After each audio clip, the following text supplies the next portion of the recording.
Hello toi, j'espère que tu vas bien. C'est encore moi, c'est Laurie. Écoute, aujourd'hui je vais te présenter mes piles à lire pour 2 challenges. J'ai pas eu envie de faire 2 vidéos différentes. Je pense pas que ce soit nécessaire, surtout qu'il y a certains ouvrages qui vont me servir pour les 2 challenges. Déjà, premier challenge, il s'agit du Pumpkin Autumn Challenge tenu par le terrier de Guimauze. Donc je mettrai sa chaîne YouTube en barre d'infos bien évidemment. Et le deuxième challenge, c'est le mois de la BD organisé par Ludo de la chaîne Prends un livre et détends-toi. Je vais d'abord te présenter le challenge pack, enfin du Pumpkin Autumn Challenge, avant de te présenter les ouvrages pour le deuxième, parce que le deuxième c'est beaucoup plus simple. Tu as dû le comprendre au titre, hein. Le mois de la BD, c'est pendant le mois de septembre, c'est un mois où on va lire que du graphique. Il a bien précisé que même si ça s'appelle mois de la BD, c'est un mois où on va lire tout ce qui est graphique, que ce soit BD, roman graphique, manga, comics, etc. etc. Mais le challenge où il y a le plus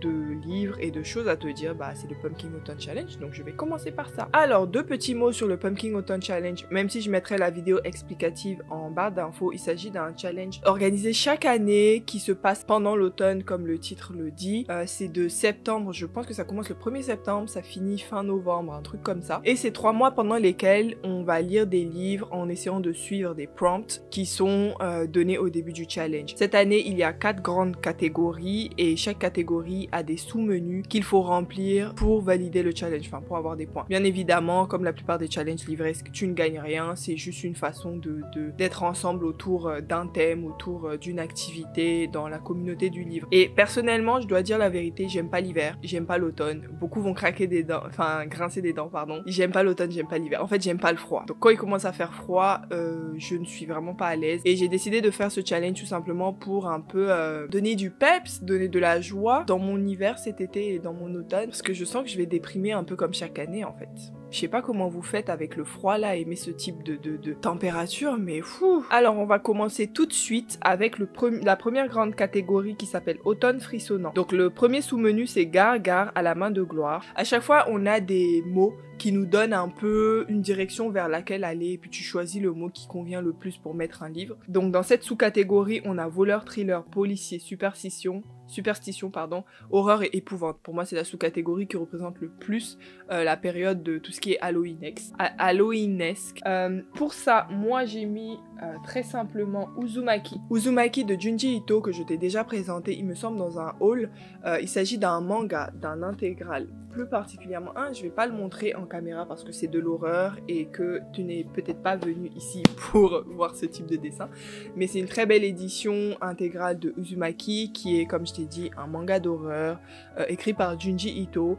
Et ici, il me semble qu'on va suivre des protagonistes dans un village où il y a des bizarreries qui se passent autour du motif de la spirale. Voilà, je sais que le titre en français c'est Spirale. Je peux pas te dire grand chose par rapport à ça, je sais que les histoires de Junji Ito c'est souvent what the fuck. J'ai eu le même effet avec Guillaume, donc bon, je lirai sans même essayer de comprendre le synopsis parce que très souvent ça sert à rien. Deuxième sous-catégorie c'est Double Double Toilet Trouble.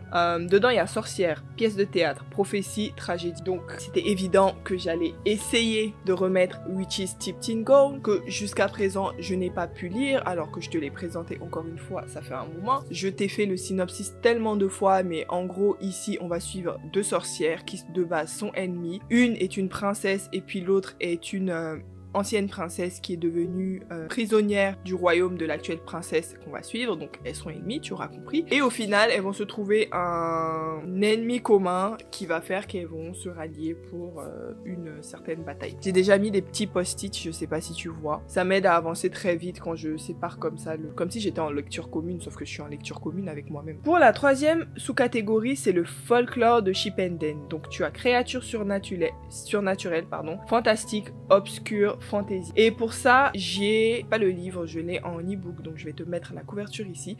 Je vais lire Only Ashes Remain de Rebecca Schaeffer, qui est le 2e tome de la saga Not Even Bones. Je sais pas si la saga s'appelle Not Even Bones, mais le premier livre s'appelait Not Even Bones. Je n'ai pas encore fait la chronique ici, mais j'ai vraiment aimé. De toute façon, vu que je veux lire la suite, c'est que j'ai vraiment aimé. Mais le synopsis du premier livre, c'est qu'on va suivre Nita qui vit avec sa mère et qui a 16 16 ans et en fait leur travail, enfin le travail de sa mère, c'est de revendre des parties d'êtres vivants surnaturels. Donc des êtres vivants qui ont souvent l'apparence de l'homme, hein, mais qui ont des pouvoirs en fait, et ils revendent leur corps sur le marché noir, les parties de leur corps. Et Nita là-dedans, c'est elle la légiste si on veut, enfin c'est elle la, pas légiste du coup, mais c'est elle qui coupe, qui dissecte ces corps-là. Elle adore ça d'ailleurs, elle a grandi dans ça, elle ne connaît que ça.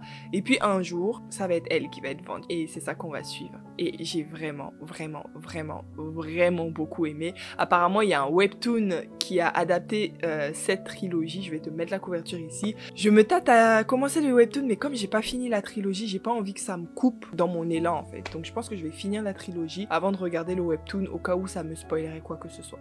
Ensuite, on passe au deuxième grand menu qui s'appelle Automne, douceur de vivre. Donc le premier sous-menu, c'est It's just a bunch of hocus pocus. Dedans, tu as Halloween, Samben, je sais pas c'est quoi. Donc je prononce sûrement très mal. Et Automne. Et pour ça, j'ai mis Le Chat Noir. Le Chat Noir et autre histoire extraordinaire de Edgar Allan Poe. Donc Edgar Allan Poe, c'est un auteur et poète très connu. Enfin, c'était un auteur et poète très connu qui a beaucoup écrit dans tout ce qui est gothique, un peu horreur, etc. Et du coup là, de ce que j'ai compris, c'est un recueil dans une très belle édition. Donc tu sais, c'est les nouvelles éditions là, comme un peu comme les romans éternels. Je crois que c'est la même entreprise qui a édité ça. C'est un recueil d'histoires et la première c'est Le Chat Noir. Et franchement, Chat Noir, Halloween, automne, enfin pour moi c'était évident. Deuxième sous-catégorie, je ne vais pas lire toute la phrase parce que pour moi elle est bien trop longue pour un nom de catégorie, désolé. Et puis surtout il y a des mots bizarres, mais ça commence par Ejiji. Dedans il y a parcours initiatique, jeunesse, famille, nourriture. J'ai mis Anne de Green Gables, donc Anne de Green Gables de Lucy Maud Montgomery, dont j'ai beaucoup entendu parler. Je n'ai jamais lu Anne de Green Gables, je n'ai jamais regardé aucune adaptation, je ne connaissais pas ça avant 2021. Pour le coup, j'ai cru comprendre que c'est une œuvre qui a fait partie de la jeunesse de beaucoup de personnes. Bon, en même temps, j'ai pas grandi en France, donc c'est pas étonnant. Mais ça donne envie. Je sais que Anne est une enfant, est une très jeune fille. Et puis du coup, jeunesse, famille, etc. Je me suis dit que ce serait simple. Troisième sous-catégorie, il suffit de se souvenir de rallumer la lumière. Donc c'est feel good, santé mentale ou émotion. Je n'ai pas le livre en physique, je viens de m'en rappeler, je n'ai pas le livre en physique, donc je vais te mettre la couverture. Je vais lire Get a Life, Chloe Brown de Talia Hibbert, qui est une romance qui a l'air feel good. Je l'ai pas lu, mais quand je vois les retours tous positifs et tout le monde dit oh c'est trop mignon, etc. ça va me réchauffer le cœur en fait. Pour moi c'est ça, moi mon feel good, les romances. Et dernière sous-catégorie de ce grand menu, c'est j'ai un dragon et je n'hésiterai pas à faire feu. Dedans tu as humour, illustré, anthropomorphisme et animaux. Et pareil, je n'ai pas le livre physique ici, donc je vais te mettre la couverture. J'ai décidé de lire T-Dragon Society. Je ne me rappelle plus le nom de l'auteurice. Il me semble que c'est un ou une auteurice non binaire. Dans tous les cas, je mettrai son nom parce que je ne veux pas écorcher le nom de qui que ce soit. Mais j'étais censée lire le premier tome. J'ai commencé à feuilleter le truc et en fait, j'ai lu déjà le premier tome. Donc je vais lire le deuxième tome pour le challenge parce qu'il me semble qu'il y a déjà 3 tomes qui sont sortis. J'ai le deuxième en tout cas, donc c'est parfait. Troisième grande catégorie, c'est automne enchanteur. Et la première sous-catégorie, c'est la lunette de pierre. C'est extra quand on veut voir ce qui ne se voit pas. Dedans, on a Petit Peuple, Féerie, Nature Ride. Ok, j'ai un peu triché parce que je trouve ce sous-menu trop bizarre. Je savais pas quoi mettre dedans. Au final, j'ai mis un livre que j'ai déjà commencé. Ça s'appelle She Would Be King. She Would Be King, qui est une sorte de fantasy historique mais fantastique. Je sais pas comment expliquer. En gros, l'autrice a réimaginé la création du Libéria. Pour ceux qui ne connaissent pas le Libéria, c'est un pays d'Afrique qui a été créé par le par l'installation d'Afro-Américains. Et du coup, il y a eu plein de problèmes parce que c'est aussi une sorte de colonisation, étant donné qu'ils sont allés sur des terres qui étaient habitées. Que vous soyez noir ou pas, c'était des terres habitées, quoi. Anyway, c'est ça le sujet, mais il y a une grande partie, il y a une grande partie surnaturelle dans ce livre. Je suis peut-être à 20% seulement, je suis pas très loin, mais pour l'instant, j'aime beaucoup. Et pourquoi je l'ai mis dans la catégorie où il y a Petit Peuple, Féerie, Nature Writing, il y a aucun petit peuple, j'avoue. Il y a aucune fée ni rien. Mais nature... J'ai peur de spoiler si je dis le lien, mais effectivement, il y a une sorte de personnification à un certain moment de certains éléments de la nature. Voilà, il y a certains personnages qui sont des éléments de la nature, ce qui est très beau. J'ai pas encore fini le livre parce qu'il est en anglais et que c'est pas simple à lire du tout.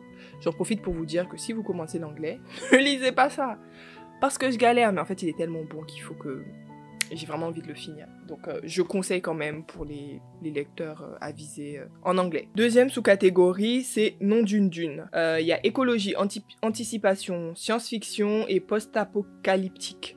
Alors, dans ma palle, j'ai le livre Dune. Mais je ne vais pas le lire parce qu'il m'intimide beaucoup trop et que c'est un gros livre et que je suis pas prête et que... non. Donc, à la place, j'ai mis Carbone et Silicium que tu vas retrouver dans l'autre challenge, mais c'est logique, c'est une BD. Carbone et Silicium de Mathieu Bablé, qui est une géante. Mais alors, elle est géante cette BD, hein. Regardez à côté de ma tête, genre, elle est géante. Et les dessins sont super beaux. Je sais que tu verras pas. Je te dis que c'est beau, crois-moi. Et c'est super beau. Que tu vois quelque chose, peut-être. J'essaierai de faire des inserts si je me rappelle. Le mot-clé, la phrase clé étant si je m'en rappelle.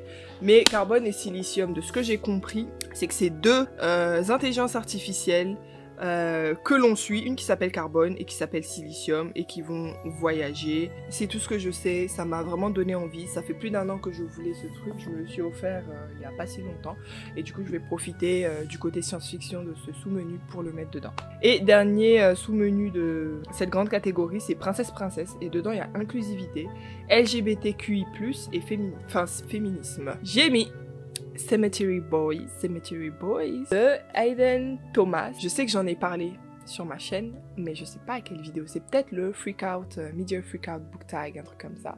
Mais en gros, Cemetery Boys, on va suivre Yadriel, qui est un jeune homme Bruchix, trans, qui a du mal à se faire accepter en tant que Brujo dans sa communauté. Voilà, c'est ça. Et puis un jour, il va appeler un esprit, sauf que ça sera pas le bon et il va devoir s'occuper de cet esprit là, le beau gosse derrière, voilà, pour régler ses problèmes. C'est un peu ça l'histoire. Ça fait 2 mois que je lis ce livre.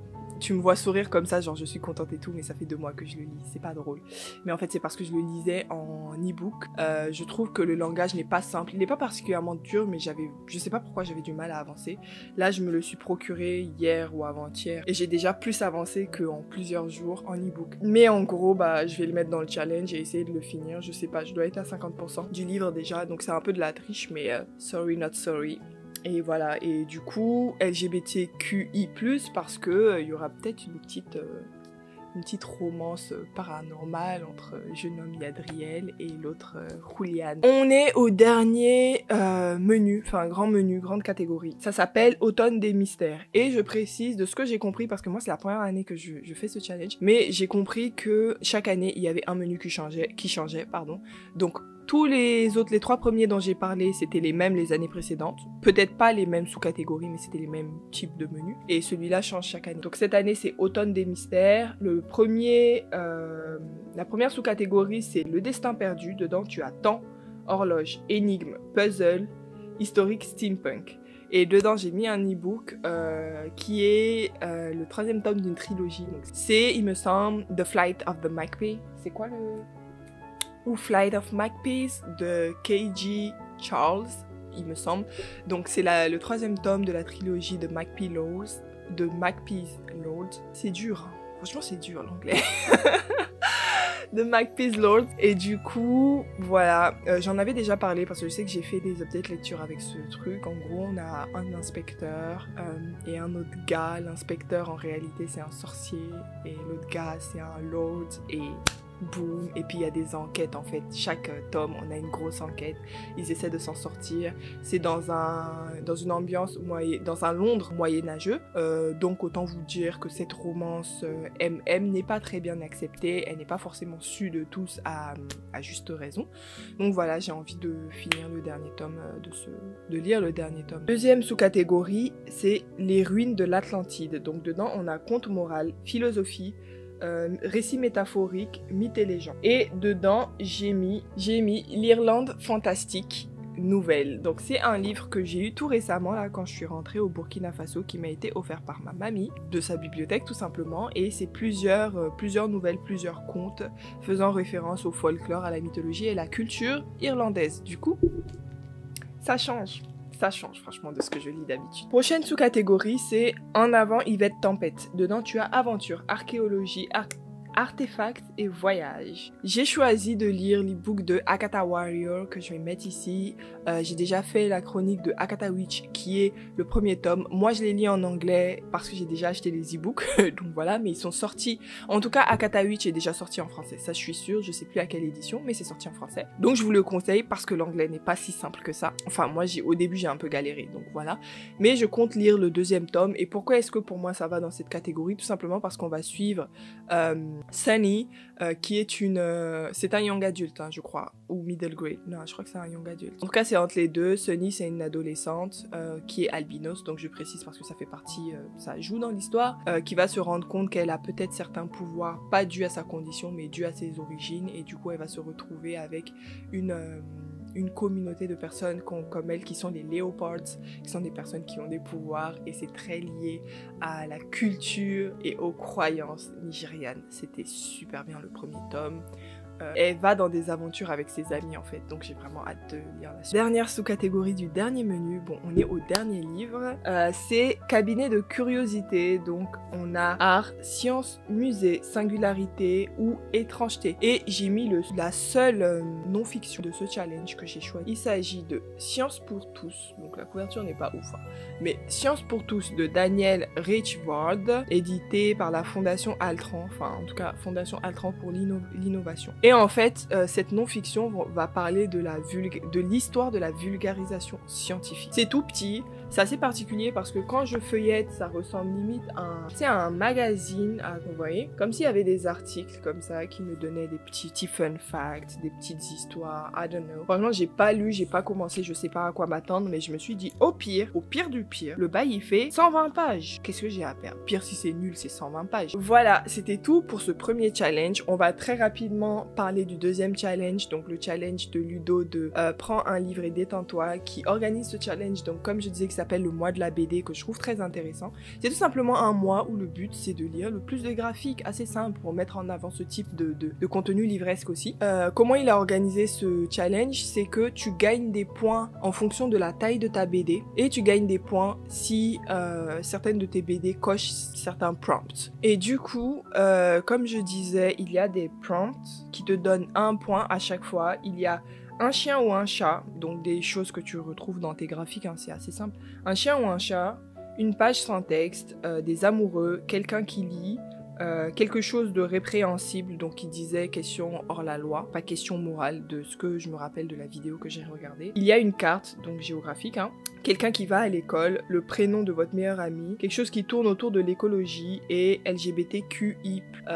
Alors pour dire la vérité, moi j'ai pas checké ça sur mes BD, j'ai sorti toutes les BD que je voulais lire et je me suis dit bon bah laquelle je peux utiliser, tu vois. Le truc c'est que la BD, sans l'avoir lu, je ne suis pas sûre s'il y a un chien ou un chat dedans, sauf si l'histoire tourne autour de ça, tu vois, par exemple. Je sais pas s'il y a quelqu'un qui va à l'école, sauf si c'est une histoire qui se passe dans un environnement scolaire. Donc j'ai décidé que je vais utiliser la palle que j'ai choisie, que j'ai envie de lire, et puis en lisant, bah, je vais checker au fur et à mesure ce qui rentre dedans. Il y a un deuxième système de notation, c'est par rapport à la taille du livre, comme je disais. De ce que je me rappelle, si ton livre fait entre 0 et 50 pages, t'as 1 point. Entre 50 et 100, t'as 2 points, plus de 100, 3 points. Et c'est parfait parce que moi, j'ai que des grosses BD, enfin j'ai que des gros graphiques. Alors déjà, je vais pas te représenter ce que je t'ai déjà présenté. Il y a Uzumaki qui va rentrer dedans, forcément. C'est une BD qui fait 600 ou 700 pages, donc bon, je crois que si je la finis, on peut dire que j'ai mes 3 points tranquilles. Pareil, donc j'ai Carbone et Silicium que j'étais déjà présenté, dans ce sens c'est mieux, qui fait, je sais pas combien de pages ça fait, 260 pages. J'ai encore mes 3 points, n'est-ce pas génial? Ensuite, quelque chose que je t'ai pas présenté, c'est Daredevil, pour ceux qui connaissent. Donc c'est un Marvel, bon, on va dire en français un Daredevil. C'est un héros qui est aveugle. J'avais regardé, en tout cas j'avais commencé la série, j'avais bien aimé, je me rappelle, c'est il y a quelques années déjà, et j'ai arrêté. Donc je m'en rappelle pas grand chose, je sais juste que c'est un héros, un mec super badass, mais qui est aveugle. Donc j'ai bien aimé. Voilà, je vais te montrer un peu les dessins, mais bon, c'est un comics, hein, donc rien que tu ne connaisses pas, je pense. Mais voilà, les dessins sont plutôt pas mal, ils sont super sympas, c'est super coloré.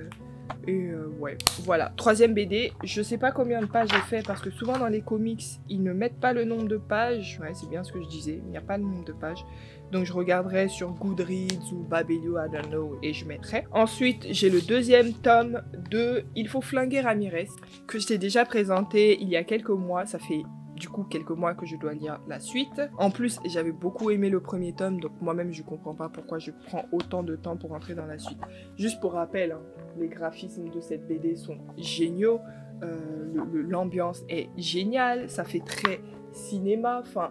Je suis désolée, mais l'auteur, c'est un bon... D'ailleurs, j'ai pas dit son nom, mais c'est Nicolas Petrimo. Et pareil pour Daredevil, j'avais pas dit l'auteur, c'est Frank Miller et John Romita Jr. Voilà. Ensuite, il y en a deux que je n'ai pas physiquement parce que bibliothèque et e-book. Donc, il y a déjà T-Dragon Society, comme je t'ai dit dans l'autre challenge, le challenge du terrier de Gimos, pardon. J'ai déjà lu le tome 1, c'était censé être ça qui allait rentrer dans le challenge, mais là, du coup, je vais lire le tome 2. Je pense même que je vais lire le 2 et le 3, comme ça sera genre une BD par challenge. Par contre, la taille, le tome 1, il faisait 56 pages, il me semble. Ou un truc autour de ça. Donc bon, je dois avoir genre 1 ou 2 points, un truc comme ça, quoi. Deuxième BD, du coup, que je vais prendre à la bibliothèque cette fois-ci, ça va être Zombielenium.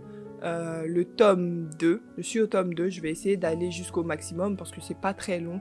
En général, c'est un peu plus de 100 pages. Et encore, ça dépend du tome. Donc voilà, je sais que ma bibliothèque, en tout cas, elle a jusqu'au tome 4. Il me semble qu'il y a un tome 5 qui est déjà sorti, mais je ne suis pas sûre. Et dans tous les cas, je sais pas où est-ce que je pourrais le trouver, vu que je ne veux pas les acheter. Mais ça fait partie de mon challenge. Et dernière BD, oui, il y en a pas beaucoup, mais ça va être Promethea, que tu vois pas très bien parce que la luminosité, mais qui est très beau, voilà, moi je te le dis.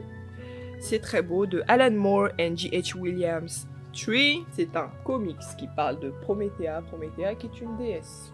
Voilà, je n'en sais pas plus, hein. Je sais juste que c'est une déesse à peu près endormie qui va se réveiller et qu'on va suivre, qui va avoir des combats. Je suis désolée si le cadre il a un peu changé, la caméra s'est arrêtée toute seule. Voilà, les joies de YouTube, hein. Mais j'étais en train de te dire que les graphismes de Promethea sont ouf. Moi je les trouve super beaux, mais c'est un peu chargé. Et c'est le type de comics, j'adore les lire, mais je peux pas lire d'une traite un gros comics comme ça, personnellement. Je sais qu'il y a des gens qui le font, mais moi je peux pas parce que ça finit par me faire un petit peu mal aux yeux, pour être très franche avec vous. Et voilà quoi. Bon, c'était tout pour moi, hein, pour ce challenge. C'est beaucoup moins long, on en est à 6 BD. C'est pas énorme, étant donné qu'il nous donne un mois, mais vous avez vu que j'ai quand même pris des BD de chez BD, hein, voilà, c'est pas... Voilà, donc je vais me tenir à mes six graphiques, j'espère qu'au moins ça, je vais réussir comme challenge. Mais en tout cas, merci à Ludo de lancer ce petit challenge qui est super intéressant. Bah écoute, je vais te laisser sur ça. Merci d'être arrivé jusque-là, ça me fait plaisir. Si tu participes au Pumpkin Autumn Challenge, n'hésite pas à me le dire en commentaire et à me dire si on a des livres en commun. Hein. Ça me ferait plaisir de faire des petites lectures communes pendant ce moment-là. De toute façon, on a 3 mois, donc on a le temps. Et pareil pour le mois de la BD, ou le mois des BD, je suis pas sûre. Je crois que c'est le mois de la BD. N'hésite pas à me dire aussi si tu participes, n'hésite pas à me recommander d'autres BD. Pour le coup, les BD, ça coûte tellement cher que j'ai pas voulu en acheter. Donc j'ai vraiment pris ce que j'avais et qui m'intéresse sur le moment. Mais il y a moyen que si j'en reçois d'autres en temps, bah ça évolue un petit peu. Je te remercie, je te souhaite une bonne journée, une bonne soirée, une bonne semaine, un bon week-end en fonction du moment auquel tu vas regarder ma vidéo, pardon. Et je te dis à une prochaine vidéo. Ciao!